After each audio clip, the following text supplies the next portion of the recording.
do that have never been done before. We the people tell the government what to do. It doesn't tell us. We the people are the driver. The government is the car. And we decide where it should go and by what route to do. We the people are free. And I hope we have once again reminded people that man is not free unless government is limited. Never truer words spoken by former President Ronald Reagan. I think he spoke those words before he was actually president and knew what the hell was going on. Does any of us know what the hell's going on? I ask you. There is some crazy crap going down in the world. Most of it seems to be emanating from America, but looks can be deceiving. There's a shitload going out of Europe. And Australia, too, seems to be vying for its place in how stupid can we be? And, of course, being led by Clown 1, Anthony Albanese, who is being ably supported, although appearing in opposition, by Clown number 2, which would be Mr. Dutton. I don't know, folks. We're going to talk a lot more about those two clowns, I'm sure, in coming weeks. But one of the lead clown's supporting acts, Clown Penny Wong, was in Box Hill the other night. And she was part of a meeting being held in the Box Hill area by the Labor Party for all Box Hill residents. At least that was what it was appearing to be. This bloody thing is locking up again. I may just have to pop out and come back in. Give me a minute. We'll do that.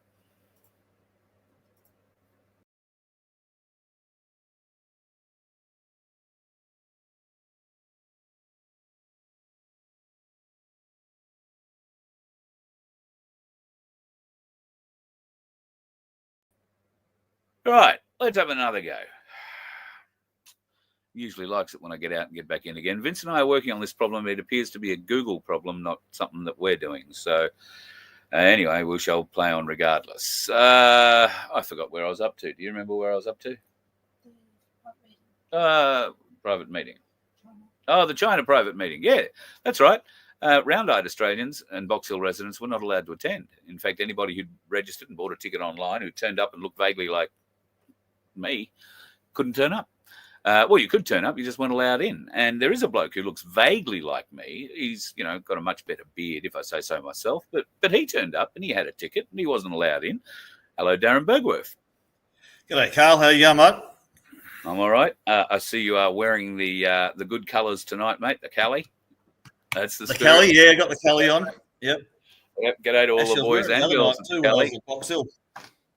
I'm looking forward to seeing a few people in the Cali shortly. So I'm not going to tell you when, but I'm coming back to Singleton. So I haven't even told them yet. So, but yes, we're on the way down. So it'd be good to catch up with everybody down there at the Cali. So you made the trip from your abode to Box Hill and I guess got to the front door expecting to get a seat. What happened when you arrived? Well, I didn't actually book a ticket, but a lot of other people had tickets, and I actually got one off somebody else to see if we could kind of get in. And this is a try booking, but when you got to the front desk, and they must have had about, I don't know, at least 6 or 8 quite senior Masons dressed in blue uniforms with the upside down star on their shoulder, basically making sure that nobody kind of got in, but. There was a heap of people that booked on try booking. So for them to say that it was a private event and only by invite, yet it was out there publicly and you could get tickets and a barcode off try booking, didn't quite stack up. So everyone, and it wasn't just the people that were in our crew. There was some A1 people there. There was quite a few different groups there. Not massive numbers, but nobody was allowed in, and there's quite a few disgruntled. I guess normies, if you want to call them that had come along just to see what it was all about, that were in that electorate that weren't allowed in either. I know you had another event you had to go to. Craig Cole spent some time there too at the event. He wasn't also able to get in. I don't know if he hung around long enough to see Penny Wong, comrade Penny Wong, scarpering out the back door like a rat and refusing to answer questions. Do you know more about that? No, I left a bit early. I had to get down to Bayside. We had Steve from Pack's team, his ex-copper, Yep. of 27 years who left the force in 2021. He's got a crew. He was there doing a talk at My Place Bayside. It was a really good turnout. There had about 85 people there. But so I left at about 6 o'clock. 6:30 and headed off. So I wasn't there at the end when they were around the back of the building when Penny, scuttled out the back and into her waiting car. Mainstream media in Victoria covering the issue still, or at least the blowback from the event?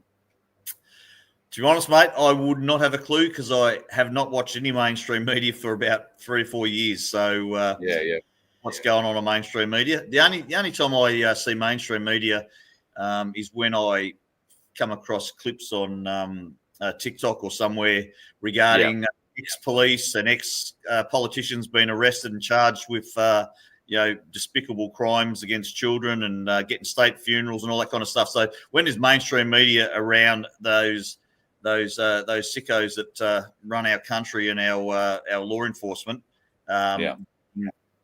prison sentences, and it's on Channel 9 or on a mainstream TV, I share them all over the place.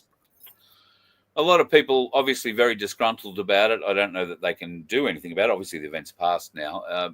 The Labor Party are open and brazen in their attempts to sway certain sections of the community, and I'll use the examples of the citizenship ceremonies recently presided over by Tony the Burke in his electorates, or Western Sydney electorates at any rate.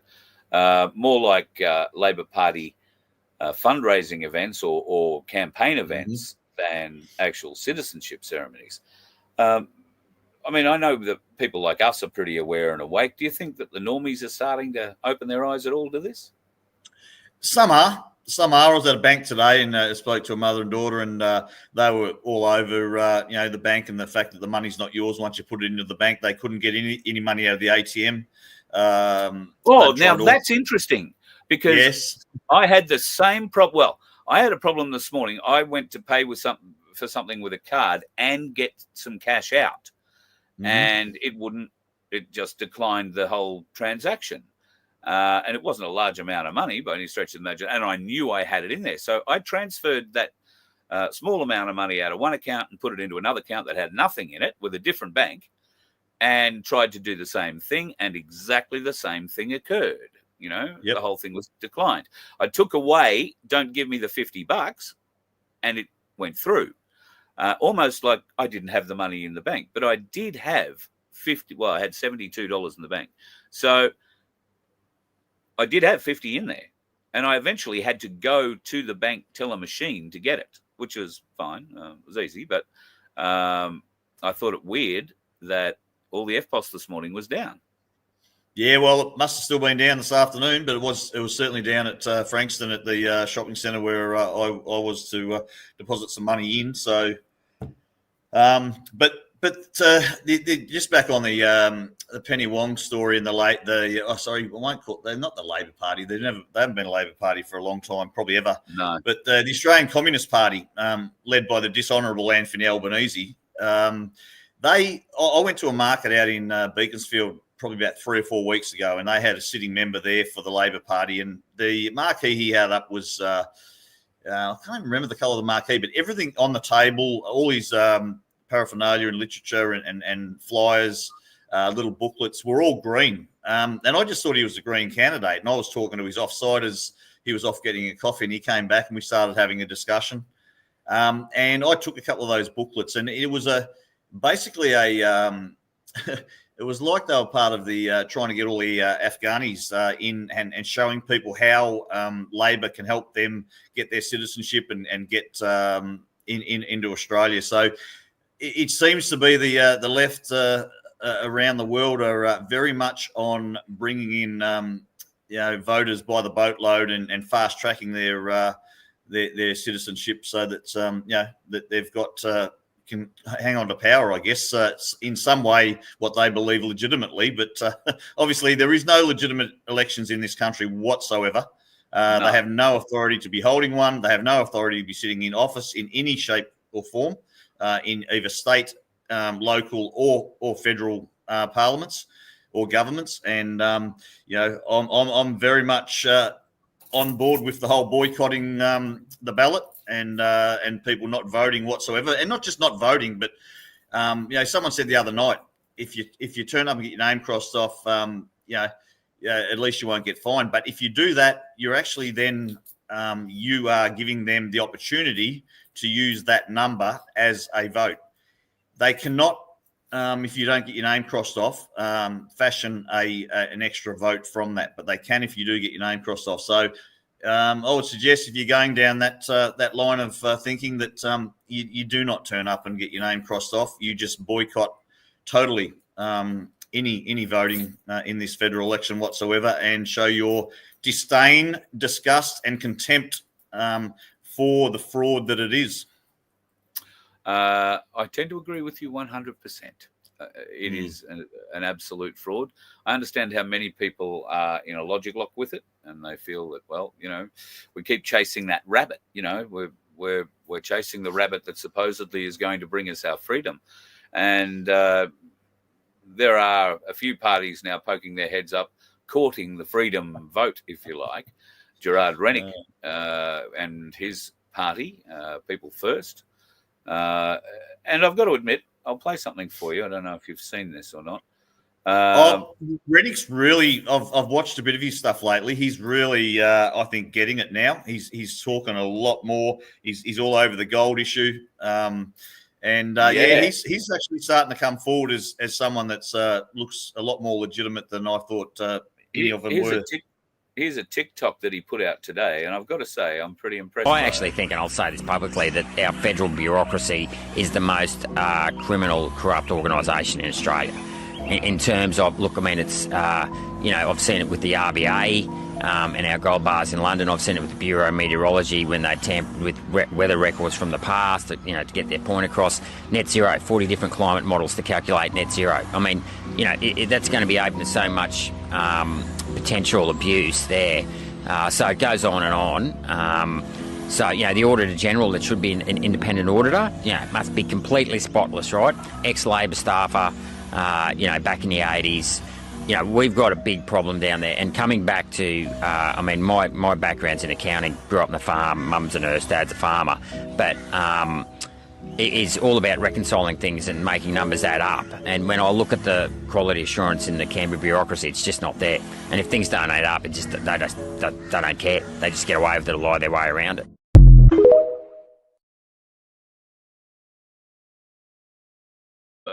Ain't that the bloody truth, the bastards? So he's stepping up and slapping him in the face, all right. My question is, are there enough people running as candidates that are of the same feeling as Gerard Rennick? There's probably enough people who feel like that, but are they willing to stand up and run in their local seat? There's no point in electing Gerard Rennick back by himself unless he has some sort of power. I was interested to hear that, he's an accountant by trade. It probably explains his sense of humour. But it might also explain why he's pretty good with the numbers. And based on the fact, if you haven't watched any of it, he has a YouTube channel where he puts up a lot of his questions that are asked of the bureaucracy during estimates. And I tend to watch all of them. They're pretty bloody good. He's right on the money with what he's chasing, and especially, as you say, Darren, the Australian gold in the Bank of England vault, which may or may not be in the Bank of England vault. It may actually now be in the Fed vault in New York before they go opening the doors at Fort Knox and taking a peek. Oh, look, as we know, the whole thing's just we are in the biggest Truman Show, Hunger Games, movie that. And it's so funny that so many people are getting worked up with all of this stuff, and I just laugh at it, to be honest. And it's not just about. He's calling out the most criminal kind of government we've ever had, or whatever. In my opinion, and my educated opinion now, which I didn't have, 3 years ago in 2022 when I ran in the federal election and the state election. So I've moved, a fair way from that position. But my educated opinion now, it's not just about a government. It's pretty much, in my opinion,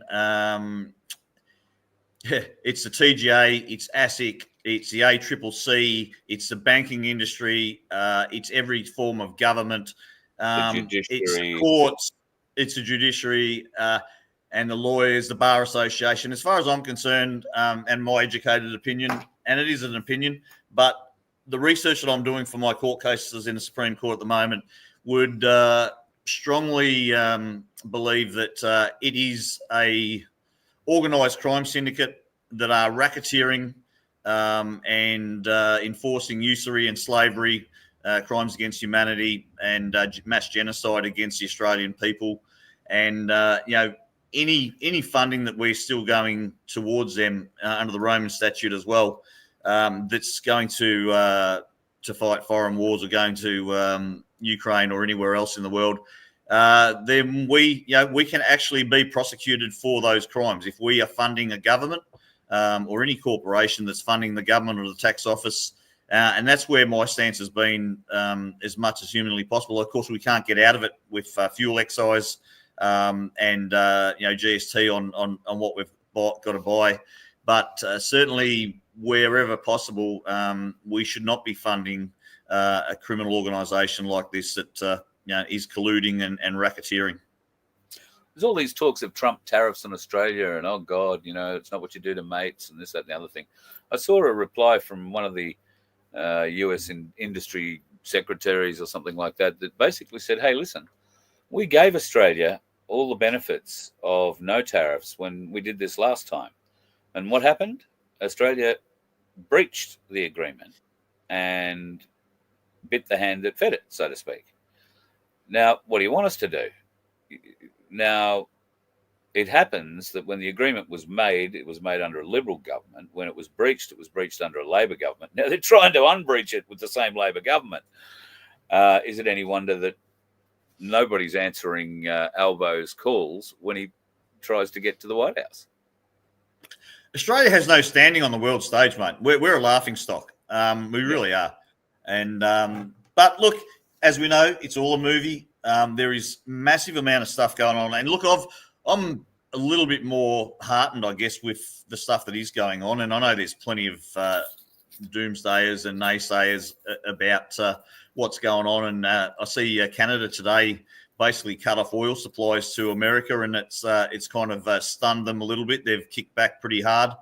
But to me, this is the whole, there's all this talk about the 51st state and us being the 53rd state, and it's all garbage as far as I'm concerned. Now, the way I see it, in my opinion, only once again, is that, he's forcing countries to get their backs so rolled up that they're going to be taken over by the US, that they actually, pull their finger out of their ass and get down to business about and grow up and learn how to stand on their own 2 feet. And this is going on all through Africa at the moment. There's some African countries that are absolutely smashing it out of the park. They're expelling all of the French businesses and French troops. There's a couple. Ghana's one, and the other one just next door to Ghana has got a 34-year-old military president that has done so much. He's another Gaddafi. It looks like Gaddafi's son is going to potentially be president of Libya at the upcoming election as well. So Africa are actually knocking it out of the park at the moment. And, they're going to reclaim their land. That closing down US bases, that's a big deal. That's huge. A very, very big deal, because the US have used Africa as a training ground, and there are a lot of guns for hire working in Africa as well. A lot of Australians working in that area, either as personal security or company security. There's a lot of mining interests around. There's all sorts of interests around through Africa. And it has been sectioned for, well, obviously all of our lives and more. And travel has been somewhat restricted, and they've been able to engineer, and when I say they, I mean the West, have been able to engineer a warring mentality between the different nations of Africa. So to have a leader in Africa who is throwing open the borders, so to speak, and welcoming all of Africa back in and encouraging other leaders to do the same, to not let Western influences drag out their natural resources, diamonds, brown coal, and other things. They have some rare earth metals, I think. But Africa's biggest resource is its people. And they have been abused and used for centuries. And hopefully this guy in Ghana is going to, be the snowball that starts to roll and gather momentum. Well, you've got that other guy as well, Ibrahim Traore, who's the president of Burkina Faso, which borders. It's the next country back from Ghana, so they've got a border together, and he's basically built a heap of housing. He's put his whole country to work. He's bought 400 tractors and a heap of equipment. They're farming. They've planted thousands of acres of wheat and rice. They've got their own forging building now for the gold. So they're making their own gold. They've got their own bank. And once again, he's happy that the US AID has been withdrawn. And this is a challenge for African countries to get their shit together and realise that we don't need anyone's help. They've got everything there that they need, the same as Australia has. Problem is that we are probably one of the worst countries in the world when it comes to control and being one of the Five Eyes. And this country was built by bloody Masonic filth. And look, I'm not saying that they were all Masonic filth back then and at what level they were. And I don't really comprehend how all of them are. I don't know, so I can't really comment. But certainly, this whole country was built and the systems in this country are revolving around the Masons. Yeah.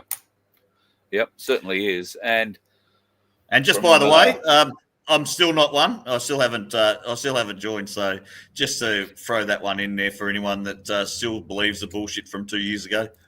Yeah, and I'll hold my hand up. I haven't been asked to join either. In fact, exactly the opposite is the message I've got. Actually, it was funny because at the Chinese town hall the other night in Box Hill, which is what they had on the flyer, Chinese town hall, at the Box Hill town hall, across diagonally, a little bit diagonally across one side was a 3-story Masonic lodge, and almost next to that, on a bit of a triangle the other way, I think there may have been one building in between, was the police station. So, wow. And it was like, holy shit, we're right in the middle of the triangle. Yeah. It's unfortunate, but they are everywhere. And and look, I know Freemasons. Some of them are really nice guys, and I have a hope in my heart that they actually don't know what they're part of. They're just low level, trying to work their way into what they think is a networking opportunity for business. I would hope, should any of them see this, they might come and ask why I'd be so worried for them.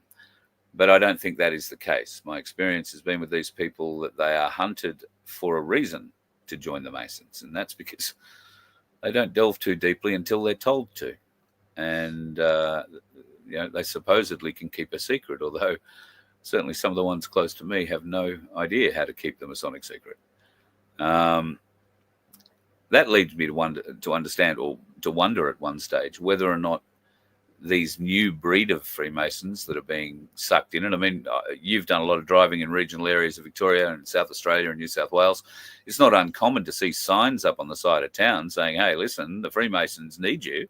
Come to our next meeting on whatever night at this time and see what it's all about.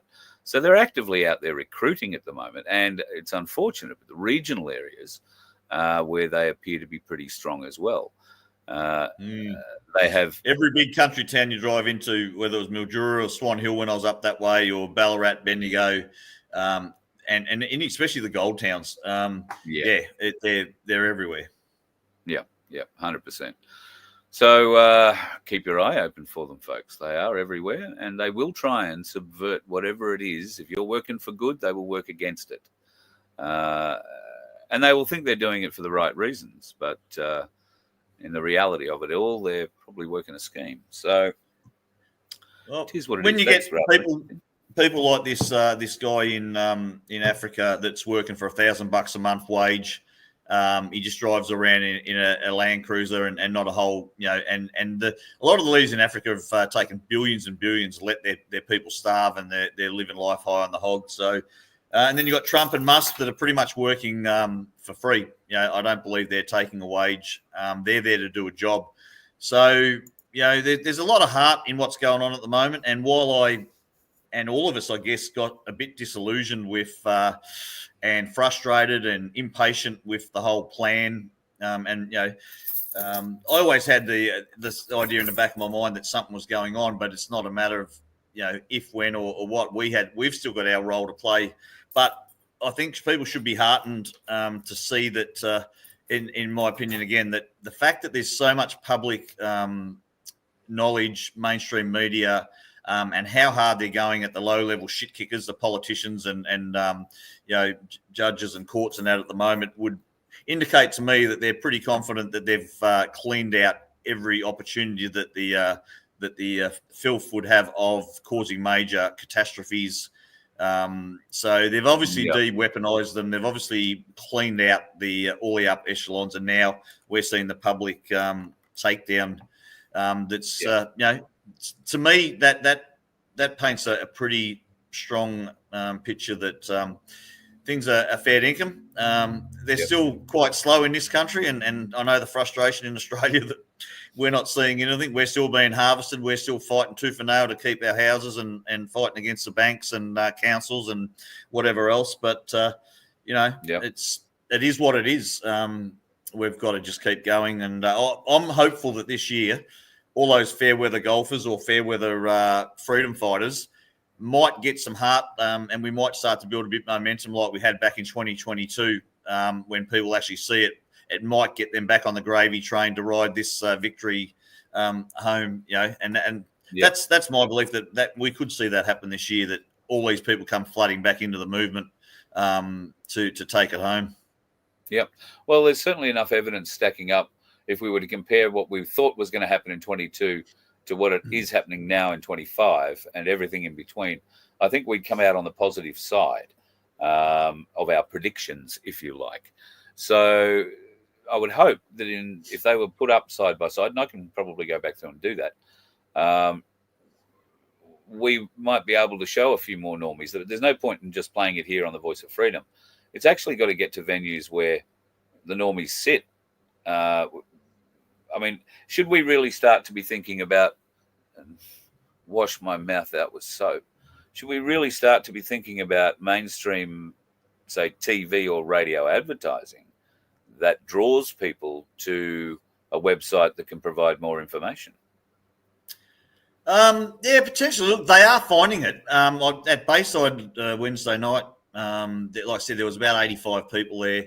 A lot of new faces that I hadn't recognised. I mean, I hadn't been there for a few months, but and even out after the KC council meeting a month ago, Greenie out there at my place, Berwick, with Joe, have organised a meeting specifically around every Thursday night. They've got he had 20 odd new people turned up last Thursday night to just talk about all the issues with their local council. So he's feeding them a bit deeper information than just about their cars, having to have a permit for their cars, or the local tip transfer station. So there are more people coming looking for answers. There really are. So and I said to him, he's hoping that next week when they have their next meeting, he's asked all of them to bring back at least one, if not two, with each one of them. So he's hoping to have maybe 50 there at the My Place meeting next Thursday night at Berwick.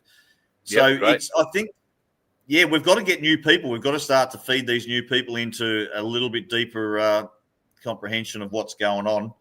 And look, all we can do is say all we can say is we can offer a bit of a pillow. Because when the slap comes, it's going to be big. We're all going to feel it. Some of us more than others. The more unawake are going to be hit the hardest. And all we're trying to do is offer the opportunity for those who, and it really doesn't matter whether or not you believe or believe as strongly as we do. What's the problem with being prepared?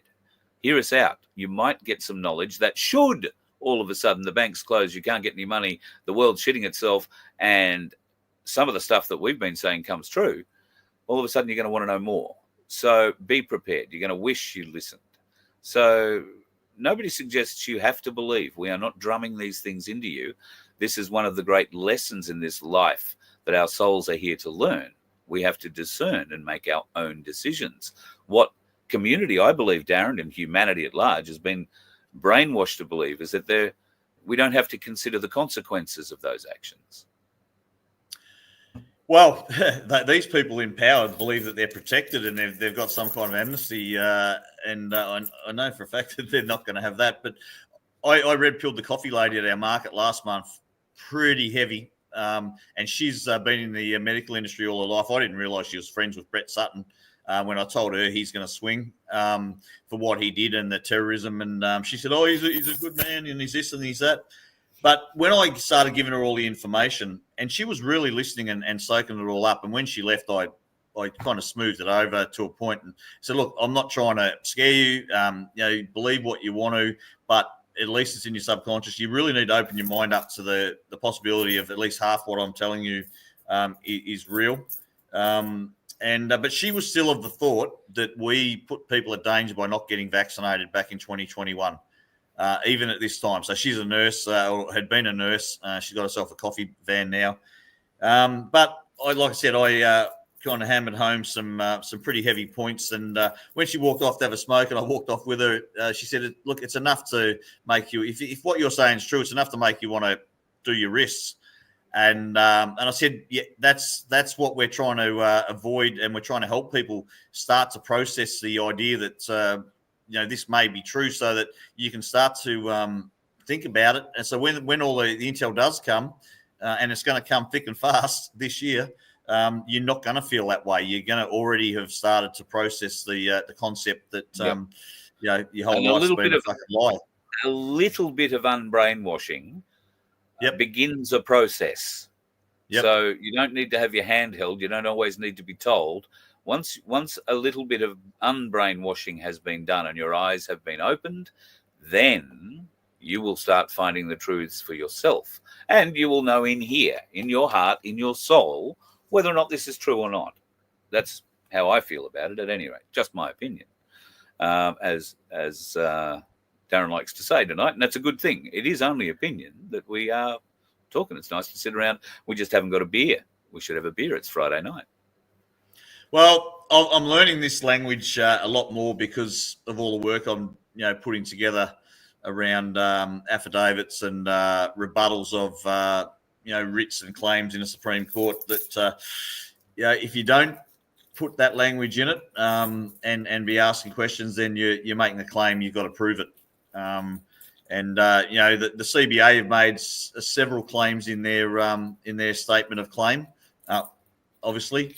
I've got some very, very heavy rebuttals on nearly all of their claims. So that's coming up next month too in the Victorian Supreme Court. All right, all power to you for that.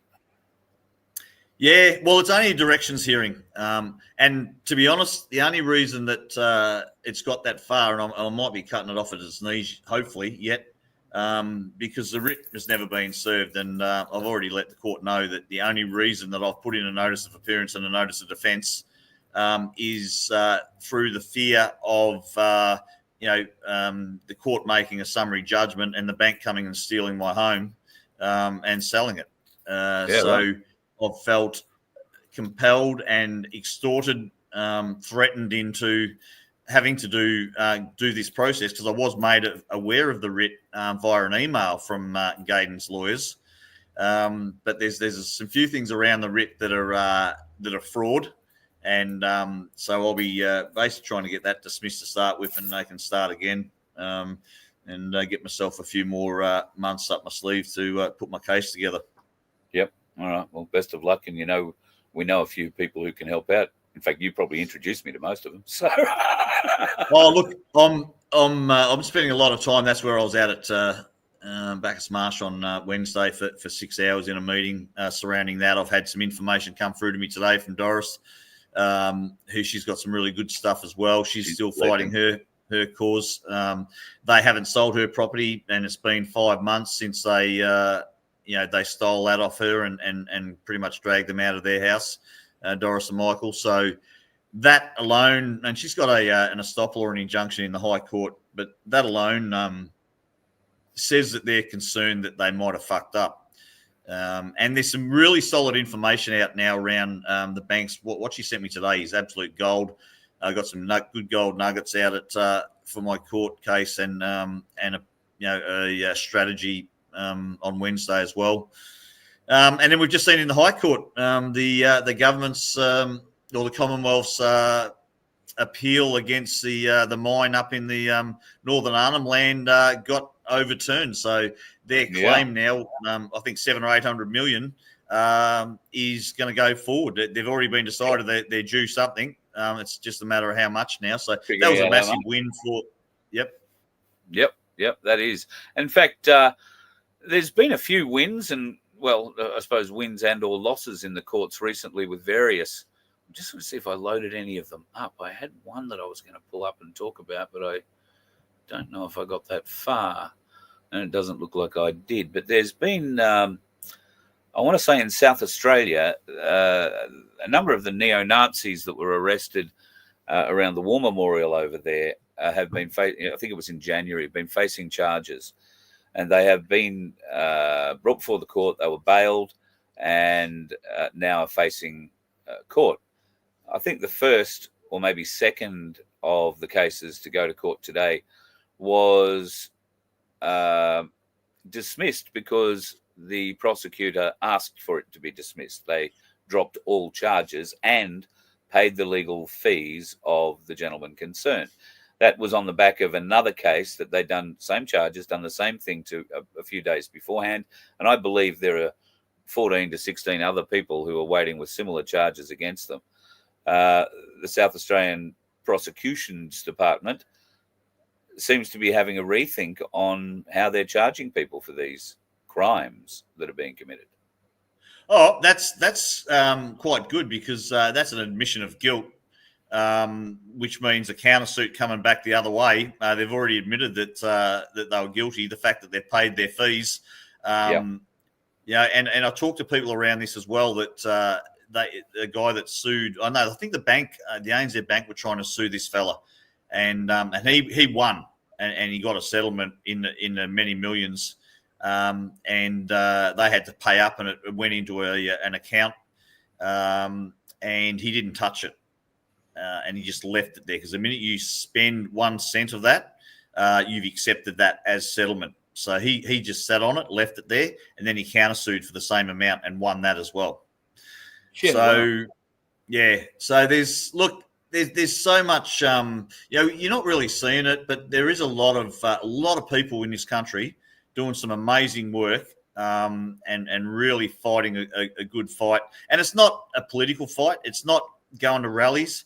This is in the trenches. This is the real fight. This is actually, taking on the system and educating themselves to take on the system. And that's, to me, and I've been saying this for a couple of years, this is what we need to be doing, not going to Canberra or walk on the streets. We need to be educating ourselves. That's where the empowerment and the knowledge comes from. And, so many people, I believe, have left a lot of freedom groups, but I think they are actually sourcing information and knowledge on how to protect themselves and take on the councils, take on that parking ticket, whatever level they're doing it. So that's a really positive thing as far as I'm concerned. Yeah, I agree, and I see a lot of that happening in Queensland as well. So we can only think that the movement is growing, and certainly there is a lot more interest, I know, in people wanting to learn about ways that they can fight injustice and corruption, and particularly injustice in fines that are levelled against them.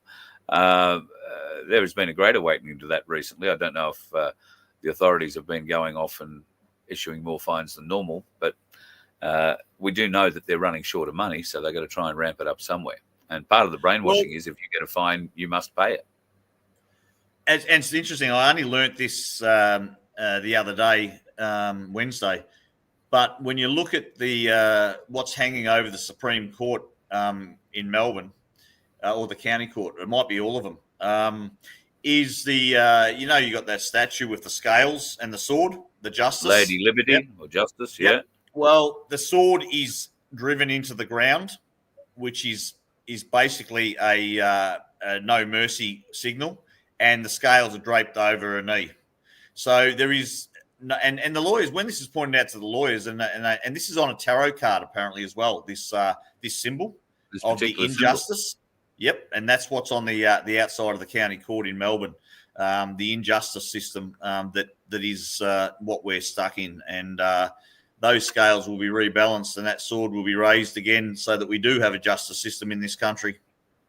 All power to it, and you, my friend. Go off and enjoy your weekend as best you can. I know you'll probably just have your face in the books all weekend, but maybe take Anna out for a drive and a counter lunch somewhere.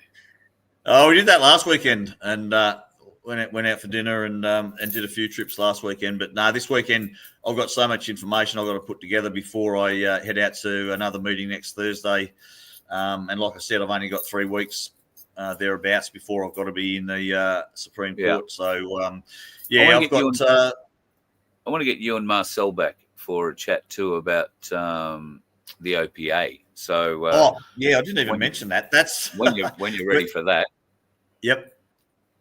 We're getting very close now, and things are being tested and trialed, and we should be good to go. And we're getting so much information or so many requests, and when's it coming? But this is what's been put together is it's unreplicable anywhere in the world. No one's going to be able to do what this document is going to do. It is at a level that is extraordinary. And once again, everything that's inside of this PMA and the 10 or 11 kind of stages of the education to learn who we are is it's an amazing piece of work, and I think people are going to be absolutely stoked when we get there. But it's not just I'll just give it a quick plug while we're here, because I find, and a lot of groups are dropping off. I know Commonwealth custodians are pretty much wound up now. I know Harvey Bay Common Law, the rubber's hitting the road there, and people are starting to work out that stuff's not working. But this is not what we're building is not a self-preservation kind of thing with Our Place Australia. We have a way bigger purpose for what we're building, and the portfolios that we're building, and the restoration that comes with that, the restoration of equity, the restoration of law, LORE, and God's law, and the restoration of a proper curriculum. So we're going to restore common sense and restore everything in our world back to as much of a natural state that the Creator intended. So that's getting rid of pesticides, organic foods, preventative health care, all of the stuff that I know there's a lot of people out there that have already got the knowledge on this, but this is our purpose. The portfolios within Our Place Australia and are going to be very focused on about 6 or 7 major key areas to start with, and we'll build our teams around that. And we're going to build a model of a way forward, totally abstract to the Westminster system. We don't want people handing over their power to somebody else. What Trump's doing at the moment, he's basically forcing countries to be their own leader, to grow up and actually be self-sufficient on a lower level, on a local level. We're wanting every individual in this country to be their own union, their own king or queen, and do the same. And I spoke with my son today for an hour and a half driving down to Morwell. And this is what it's about, being responsible for yourself. Don't give your power. Don't expect other people to do it. If you want to learn something, you go and find the information. It's up to you. You've got to put the work in. And this is the mindset change that we've got to get. We're too lazy. We'd rather go off and have fun than actually learn what we need to learn. And if we continue with that mindset and we don't do the hard work, we're going to continue to be a slave. Yep, 100%. Have a great weekend, brother. Be safe. And you too, mate. Thanks very much once again, and good. Have a great weekend to all your viewers too. Thanks, Carl. Lovely. Cheers, mate. And I see Penny in the chat, Penny J, one of the coordinators for My Place Australia, saying that there are heaps of people joining at the moment, and they're launching a whole heap of learning modules at the moment too. Now, you'll get that through the Unity Hub, folks. If you don't know much about the Unity Hub, go to myplaceaustralia.org and check it all out. I think it'll cost you, I think it works out at $60 a year. So what's that make it? $5 a month? Coffee. a cup of coffee a month. And the level of information that's available to you free of charge in there, outside of your $5 donation for membership, is phenomenal and growing on a daily basis. Penny needs to be commended for everything that she's doing in the background, and her team. It's not just her too. So good on you, Pen. Doing a great job. Sunflower, I see you've popped in the room. Michelle Bradley Smith has joined one of the My Places. I forget now, Morwell, I think she said in the chat earlier. Good luck. Hope to see you there in the not too distant future. I might bring a few friends with me. Morwell's not too far from Melbourne. And Sunflower, I hope you and the family are recovering every day with the lung issue, the pleurisy. God, bloody awful thing. And thank you again for everything that you do to help me, help the Voice of Freedom, and keep me a little bit sane. I really appreciate it. Love you dearly, as I love you all. And that's why I want you all back here, maybe over the weekend. Ramona and I have been having a bit of a chat this week. She has been, as you would expect, a very busy lady. And I have been caught up with things like cyclones and, well, other stuff, which we'll get to talk about one day in the not too distant future, I hope. But Ramona and I are trying to get together maybe tomorrow, maybe Sunday, for another live where we are going to talk. A lot of people are very interested in the passage of right and what that means, what sort of paperwork has to be done. And there is a bit of learning to do. You're not going to learn it in this show. We're going to talk about it and give you an idea of what it actually is and how it works and what it's useful for. It may not be for you. It might be for you. If it is for you, I'm considering putting on a weekend seminar here. If you would like to be part of that, and at the end of that Saturday, Sunday, or we might make it a Friday evening barbecue get-together, hello, and then Saturday will be an intensive day of study, with Sunday morning being a recap and a signing of the documents and doing everything you need to do before heading off to wherever you need to go home. Now, if that's something you're interested in doing, Mona will be here to present that and to educate. Please reach out to me, carl@vofhq.com. It's only going to be small. We'll probably only take 10 to 15 people is about the maximum size we will take for this. It's not going to be a very expensive process, but there will be a cost to it. Of course, if you have your own accommodation, I reckon we might be able to figure something out. But if you are requiring motels and that sort of stuff, well, there will be that extra cost at your expense, obviously, because I've got no money. I'd put you up for nothing. If I had the money, I'd shout you a motel room. It's just what a kind of fellow I am. Anyway, over the weekend, hopefully Mona will be in to have a bit of a chat. We'll see if she's recovered enough after her very, very big week. And if it's not tomorrow, it will be Sunday. And God knows what else is going to happen in the world in the next 24, 36 hours. So there is every likelihood I'll be back to chat with you again. Be safe on the roads. The dickheads are out there. I dodged one today. You let one ant stand up to us, then they all might stand up. Those puny little ants outnumber us 100 to 1. And if they ever figure that out, there goes our way of life. It's not about food. It's about keeping those ants in line. That's why we're going back. Does anybody else want to stay? Let's rock!